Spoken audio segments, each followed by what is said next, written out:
Pak Doglo menika Mas Bayu kalian Mbak Yeni nggih. Oh nggih. Sing dirantu-rantu wis tumiba ning lapangan Pahargyan no. Oh iya sik salim sik nggih. Mas Bayu selamat nggih, Mbak Yeni juga selamat semoga dados keluarga ingkang sakinah mawaddah warahmah. Keluarga isen jalin keluarga sing bagya mulya no. Amin. Keluarga sing bagya mulya lahir lan batin. Betul sekali. Kuwi kudune seimbang. Harus seimbang. Bahagia lahir lan batin kuwi kudu seimbang. Bahagia lek bahagia lahir tok batine ora bahagia kuwi ya ora jumbuh.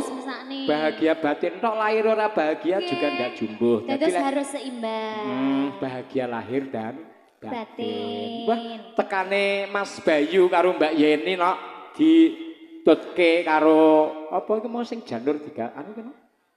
Kembar mayang. Lek sing wis dadi manten ngertos kok panjenengan tanggeti ngoten niku. Nek sing dereng ngertos dereng nate kan mboten ngertos. Kuwi padha karo wit pagesangan. Wit pagesangan panguripan. Nah, cara basa dalang ngono kuwi, nggih. Kembar mayang. Kembar mayang. Kembar kuwi barang loro sing padha jenenge kembar. Mayang kuwi asal kata teko moyo. Moyo. Tegese endah. Indah. Indah lho cara bahasane awake indah. Jadi barang loro sing padha sing indah. Masyaallah. Kados tematen kekalih. Ya. Mas Bayu karo Mbak Yeni pancen wis ginaris dadi jodhone tenan kan, Nak? Hah? Arep pati golek ana nyang kulon ngetan ngidul lek jodhone mriki kan tetep ya. Mriki. Alhamdulillah, Nok. Alhamdulillah. Mas Bayu rasane jadi manten pripun, Mas?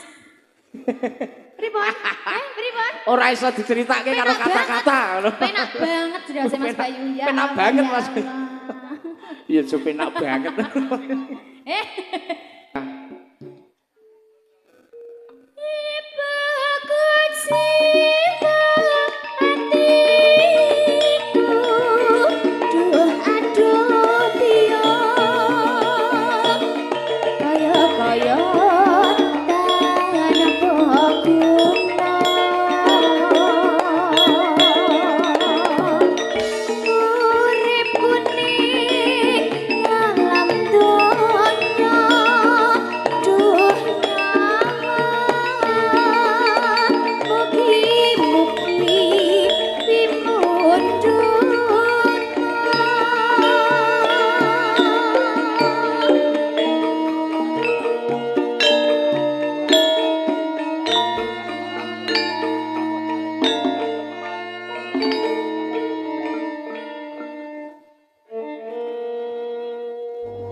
Setunggal langgam sapa wengi sampun kapiatur Pak Doglo.